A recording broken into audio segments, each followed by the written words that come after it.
ನಮಸ್ಕಾರ ಬಂಧುಗಳೇ, ಇವತ್ತು ನಾವು ನಿಮಗೆ ಒಂದು ಅದ್ಭುತವಾದ ಭಕ್ತಿ ಜಗತ್ತನ್ನು ಪರಿಚಯಿಸಲಿದ್ದೇವೆ.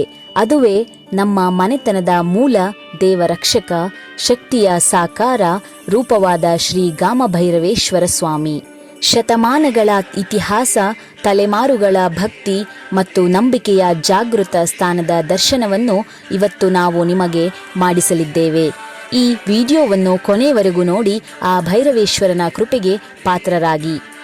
ನೋಡಿ, ಈ ಕಾಲಭೈರವೇಶ್ವರನ ವಾಸಸ್ಥಾನವಾದ ಈ ದಟ್ಟಾರಣ್ಯದ ಮಧ್ಯದಲ್ಲಿ ರಾಜನಂತೆ ಕಂಗೊಳಿಸುತ್ತಿರುವ ಈ ದೇವರ ದರ್ಶನಕ್ಕೆ, ಪ್ರತಿಷ್ಠಾಪನಾ ಮಹೋತ್ಸವಕ್ಕೆ ನಾವು ಹೆಜ್ಜೆ ಇಡಲು ಬಂದಿದ್ದೇವೆ.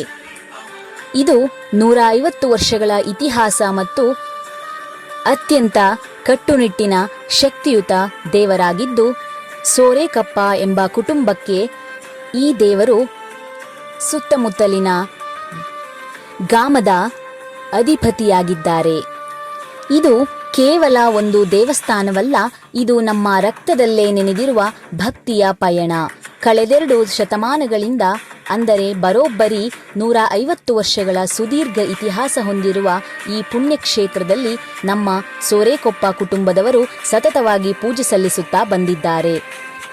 ತಲೆಮಾರುಗಳು ಬದಲಾಗಬಹುದು, ಕಾಲ ಉರುಳಬಹುದು, ಆದರೆ ಶ್ರೀ ಗಾಮಭೈರವೇಶ್ವರನ ಮೇಲಿರುವ ನಮ್ಮ ಕುಟುಂಬದ ಭಕ್ತಿ ಮಾತ್ರ ಅಚಲ ಮತ್ತು ಅನಂತ. ಶ್ರೀ ಗಾಮಭೈರವೇಶ್ವರ ದೇವರು ನಮ್ಮ ಮನೆತನದ ಮೂಲ ದೇವರು. ಕೇವಲ ಮಾತಿನಲ್ಲಿ ಹೇಳುವುದಲ್ಲ, ನಮ್ಮ 3 ತಲೆಮಾರುಗಳಿಂದ ಅಜ್ಜ, ತಂದೆ ಮತ್ತು ನಮ್ಮ ಮಾವನವರ ತಂದೆ, ಅವರ ತಂದೆ, ಹೀಗೆ ಸತತವಾಗಿ ದೇವರಿಗೆ ಸಾಂಪ್ರದಾಯಿಕ ವಿಧಿವಿಧಾನಗಳ ಮೂಲಕ ಸೇವೆ ಸಲ್ಲಿಸುತ್ತಾ ಬಂದಿದ್ದೇವೆ. ಈ ಪೂಜೆಯ ಹಿಂದೆ ಕೇವಲ ಭಕ್ತಿಯಷ್ಟೇ ಇಲ್ಲ, ಕಠಿಣವಾದ ಉಪವಾಸ ಮತ್ತು ನಿಷ್ಠೆ ಇದೆ.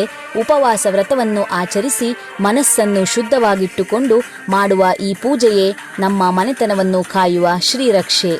ವಿಧಿವಿಧಾನ ಮತ್ತು ದೈವಿಕ ಶಕ್ತಿ ಹಿರಿಯರು ಹಾಕಿಕೊಟ್ಟ ದಾರಿಯಲ್ಲಿ ಯಾವುದೇ ಲೋಪವಿಲ್ಲದೆ ಶಾಸ್ತ್ರೋಕ್ತವಾಗಿ ನಡೆಸುವ ವಿಧಿವಿಧಾನಗಳು ಈ ಕ್ಷೇತ್ರಕ್ಕೆ ಅಪಾರವಾದ ದೈವಿಕ ಶಕ್ತಿಯನ್ನು ತಂದುಕೊಟ್ಟಿದೆ.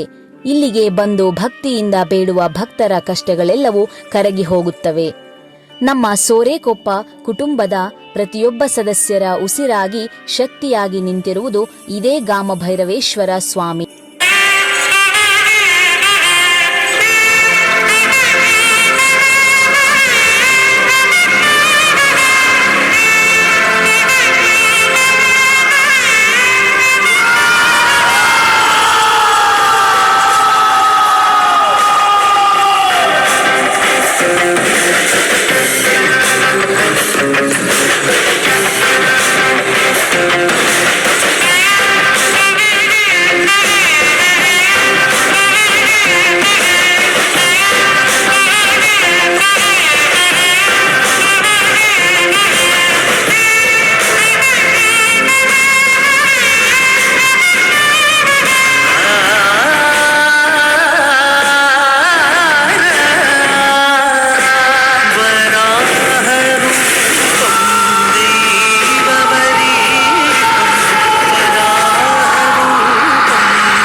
ಇದು ನಮ್ಮ ಸೋರೆಕೊಪ್ಪ ಮನೆತನದ ಒಂದು ಮೂಲ ದೇವರಿದು.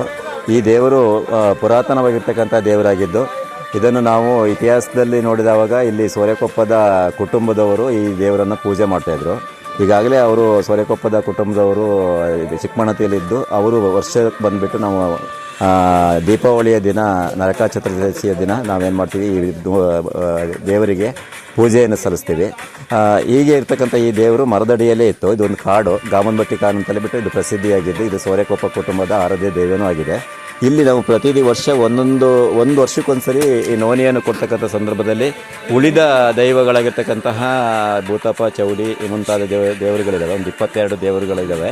ಇಲ್ಲಿ ಮೂಲಃ ಈ ದೇವರ ಹತ್ರ ಬಂದುಬಿಟ್ಟು ನಾವು ಫಸ್ಟು ಮೊದಲು ಪೂಜೆ ಮಾಡಿಕೊಂಡು ಆನಂತರದಲ್ಲಿ ಉಳಿದ ದೇವರುಗಳಿಗೆ ನಾವು ಪೂಜೆ ಸಲ್ಲಿಸ್ತಕ್ಕಂಥ ಕಾರ್ಯಕ್ರಮ ಪ್ರತಿ ವರ್ಷವೂ ನಡೀತಾ ಇತ್ತು. ಹೀಗೆ ನಡೀತಕ್ಕಂಥ ಸಂದರ್ಭದಲ್ಲಿ ಪುರಾತನವಾಗಿರ್ತಕ್ಕಂಥ ದೇವಸ್ಥಾನವಿದು. ಇತಿಹಾಸ ಕಂಡಂಥ ದೇವಸ್ಥಾನ, ಸುಮಾರು 150ರಿಂದ 200 ವರ್ಷಗಳ ಹಿಂದಿನ ದೇವರಾಗಿದ್ದು, ಇಲ್ಲಿ ಮರದ ಅಡಿಯಲ್ಲಿ ಗಾಮಬನ ಅಂತಲೇ ಇದು ಪ್ರಸಿದ್ಧಿಯಾಗಿತ್ತು. ಗಾಮದೇವರು ಅಂತ ಬಿಟ್ಟು ನಾವು ಇದನ್ನು ಪೂಜಿಸ್ತಾ ಇದ್ದೆವು. ಹೀಗೆ ಇರ್ತಕ್ಕಂಥ ಸಂದರ್ಭದಲ್ಲಿ ನಾವು ಸೋರೆಕೊಪ್ಪ ಕುಟುಂಬದವರು ಸುಮಾರು ಒಂದು 60 ಮನೆಯವರು ಬೇರೆ ಬೇರೆ ಸ್ಥಳದಲ್ಲಿ ವಾಸ ಮಾಡ್ತಾ ಇದ್ದೀವಿ.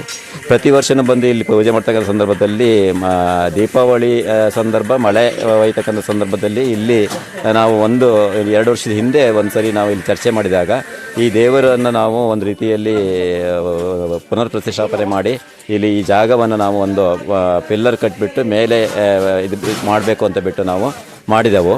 ಹಾಗೆ ಮಾಡ್ತಕ್ಕಂಥ ಸಂದರ್ಭದಲ್ಲಿ ನಾವೆಲ್ಲರೂ, ಕುಟುಂಬದವರು ಎಲ್ಲರೂ ಸೇರಿಕೊಂಡು ಈ ದೇವರಿಗೆ ಏನು ನಮ್ಮ ಕೈಲಾದಂತಹ ಸಹಾಯವನ್ನು ಮಾಡಿ ಈ ದೇವರ ಗುಡಿಯನ್ನು ಕಟ್ಟಲಿಕ್ಕೆ ಭಾಳಷ್ಟು ಶ್ರಮವನ್ನು ಪಟ್ಟಿದ್ದೀವಿ.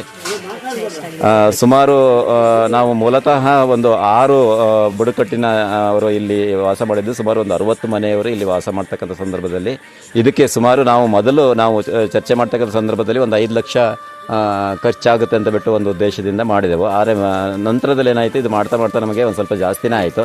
ಸುಮಾರು ಒಂದು 6 ಲಕ್ಷ ಖರ್ಚಿನಲ್ಲಿ ಈ ದಿನ ನಾವು ಈ ದೇವಸ್ಥಾನವನ್ನು ನಾವು ಪ್ರತಿಷ್ಠಾಪನೆ ಮಾಡಿ, ಮೂಲಃ ಕೆಂಜಿಗಾಪುರದ ಶ್ರೀಧರ್ ಭಟ್ರ ಅವರ ಅಮೃತ ಹಸ್ತದಿಂದ ಈ ಒಂದು ದೇವಸ್ಥಾನವನ್ನು ನಾವೀಗ ಪುನರ್ ಪ್ರತಿಷ್ಠಾಪನೆ ಮಾಡಿದ್ದೀವಿ.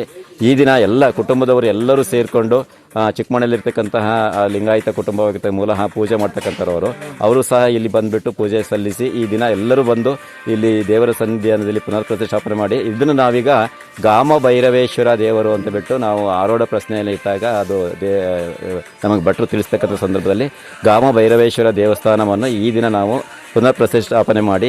ಹಾಗೆ ಇಲ್ಲಿ ನಮ್ಮ ಮಾವನವರಾದ ಶೇಖರಪ್ಪ ಗೌಡ್ರು ಕೂಡ ಸ್ವಲ್ಪ ಈ ದೇವರ ಬಗ್ಗೆ ಮಾತನಾಡಿದ್ದಾರೆ. ಇದು ದೇವರು ಮೂಲತಃ ಈಗ ಗಾಮ ಭೈರವೇಶ್ವರ ಅಂತೇಳಿ ಪ್ರತಿಷ್ಠಾಪನೆ ಆಯ್ತಲ್ಲ ನಿನ್ನೆ, ಅದರ ಹಿನ್ನೆಲೆ ಏನು ಅಥವಾ ಅದರದ್ದು ಯಾವ ಥರ ಇದೆ ಅಂತ ಒಂಚೂರು ಹೇಳ್ತೀರಾ? ಹೇಳ್ತೇನೆ. ಅದು ಒಂದು 150 ವರ್ಷ ಹಿಂದಿನ ನಮ್ಮ ಅಜ್ಜ ಅಪ್ಪನ ಕಾಲದಿಂದ ಹಾಂ 150 ವರ್ಷಗಳಿಂದನೂ ನಡ್ಸ್ಕೊಂಡ್ ಬರ್ತಾರ ಪೂಜೆ. ನಿಮ್ಮ ತಂದೆ ಅವ್ರ ತಂದೆಯಿಂದನೂ ಪೂಜೆ ಮಾಡ್ಕೊಂಡು ಬಂದಿದ್ದಾರೆ. ಅದೊಂದು ಶಕ್ತಿ ದೇವರು ಅಂತ ಹೇಳಿ. ಅದು ಯಾವ ಥರ ನಡ್ಸ್ಕೊಂಡ್ ಬರ್ತಾ ಇದ್ದೀರಾ? ಒಂದ್ಸಾರಿ ದೀಪಾವಳಿ ಹಬ್ಬದ ನೋನಿ ಅದು ಒಂದೇ